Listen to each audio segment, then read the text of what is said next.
অনেক উত্থান হয়েছে।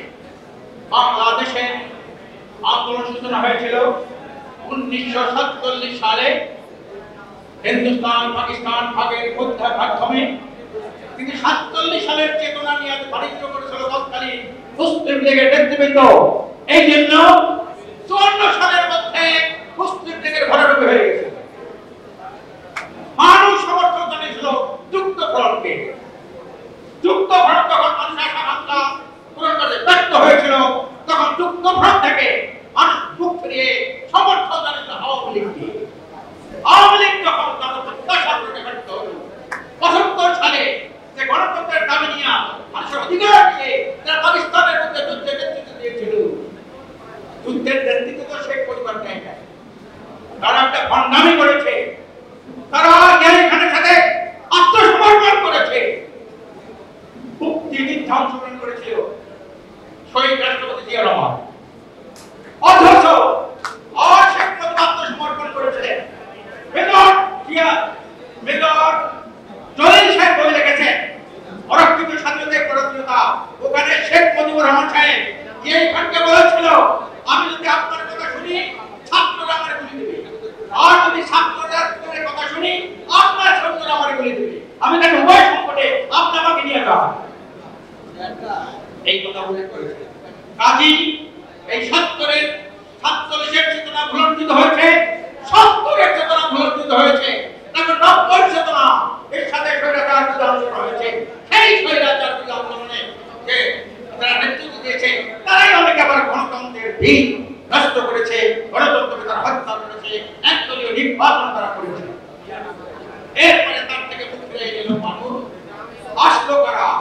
এরপর হলো হাসিনা এককভাবে 3বার সরকার গঠন করলো। হাসিনার সরকার আওয়ামী লীগ হলো এটা গজবের না, আওয়ামী লীগ হলো আদমের না, আওয়ামী লীগ ধ্বংসের না, আওয়ামী লীগ টাকা পাচারের না। এই ধ্বংস দাঁড়িয়ে দেশের কমলমুখী ছাত্ররা একটা অভ্যুত্থান করেছে। সেই গণঅভ্যুত্থানে আওয়ামী ফ্যাসিবাদের বিরুদ্ধে ঐক্যবদ্ধভাবে আন্দোলন করেছে। অনেকে আবার আওয়ামী লীগের এই যে ফ্যাসিবাদ, এই যে ফ্যাসিস্ট, খুনি, গুমকারী, আয়নাঘর প্রতিষ্ঠাকারী, তাদের নিষিদ্ধ চাই না।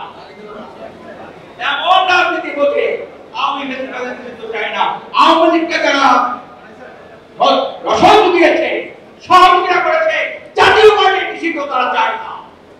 শুধু জাতীয় পার্টি না, চট্টগ্রামরা আওয়ামী লীগের রসদ দিয়েছে তাদের নিষিদ্ধ চায় না।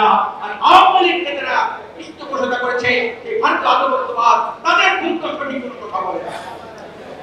সংগ্রামী ভাইরা আমার, পরিষ্কার কথা বলতে চাই, চেতনার বাণিজ্য বেশি থাকে না। চেতনা নিয়ে বাণিজ্য করলে চেতনা থাকে না। আজকে জুলাই চেতনা নিয়ে 110টার উপরে দল হয়েছে। মুক্তিযুদ্ধের চেতনা নিয়ে ডজনে ডজনে দল হয়েছে।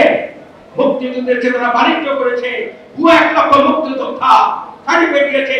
এমনকি মুক্তিযুদ্ধের যে মন্ত্রী ছিল সেই এখনো নিজেদের এই মুক্তিযুদ্ধের চেতনা করবেন, 71-এর চেতনা করবেন, 24-এর চেতনা করবেন, 90-এর চেতনা করবেন, বাণিজ্য করবেন, রাজনীতি করবেন, আর জনগণ আপনাদের মেনে নেবে। আরেকটা কথা বলতে চাই, এক মিনিটের মধ্যে এদেশের জনগণ কখনো ভুল করে না। জনগণ কিন্তু কখনো ভুল করে না। অনেকে দল আছে এখনই ক্ষমতা দেওয়ার স্বপ্ন দেখে। আমি পরিষ্কার বলি, এদেশের কোন দলের ভোট কিন্তু পরিবর্তনশীল। প্রথম ভোট ছিল মুসলিম লীগের, এখান থেকে যুক্তফ্রন্টে, যুক্তফ্রন্ট থেকে আওয়ামী লীগে, আওয়ামী লীগ থেকে বিএনপিতে, বিএনপি থেকে জাতীয় পার্টিতে, আবার আওয়ামী লীগে, আবার আসলো বিএনপিতে। এবার কিন্তু ভোট পরিবর্তনশীল। ভোটের আগে বলতে পারেন না আপনি বলবো, এটা বলার সুযোগ নাই। জনগণ তাকে ভালোবাসে, চৈত্র মাথার উপর খায়, জনগণের ভালোবাসে না, চৈত্র মাটির নিচে তাকে ডাবিয়ে দেয়। সংগ্রামী ভাইরা আমার, আসুন আগামী আমরা এই ফেসিবাদ মুক্ত, এই ফেসিবাদ মুক্ত করেছি, হাসিনার পতন ঘটিয়েছি। এইভাবে এই ধরনের কোন ফ্যাসিস্টদের আর বাংলার জমিনে আর জন্ম না হয়, এই বন্ধ করার জন্য রাজনীতিবিদদের সঠিক একটা উপায় অবলম্বন করা দরকার। আমি ধন্যবাদ জানাই এই তত্ত্বাবধায়ক সরকারের যে ঐক্যমত্য কমিশন ছিলেন, তারা একটা রিপোর্ট দিয়েছেন। রিপোর্টটা দিয়েছেন 53 বছর তারা ক্ষমতায় ছিল, তাদের মুখোশ উন্মোচন করেছেন। তারা বলছে কখনোই 53 বছর তার ক্ষমতা ছিল, এই হলো তার ভূমিকা, পটভূমি। আমি লিখে দিয়ে আমি দিয়ে আসছি যে ঐক্যমত্য কমিশন যে পত্রকপি দিয়েছে তাতে বলেছে 53 বছরের ক্ষমতায় ছিল তারা জন আকাঙ্ক্ষা কখনো পূরণ করতে পারেনি। কেন পারেনি? দলীয় প্রভাব প্রতিপক্ষের ক্ষমতার যথাযথ প্রভাবের কারণে তারা জনপ্রত্যাশা পূরণ করতে পারেনি।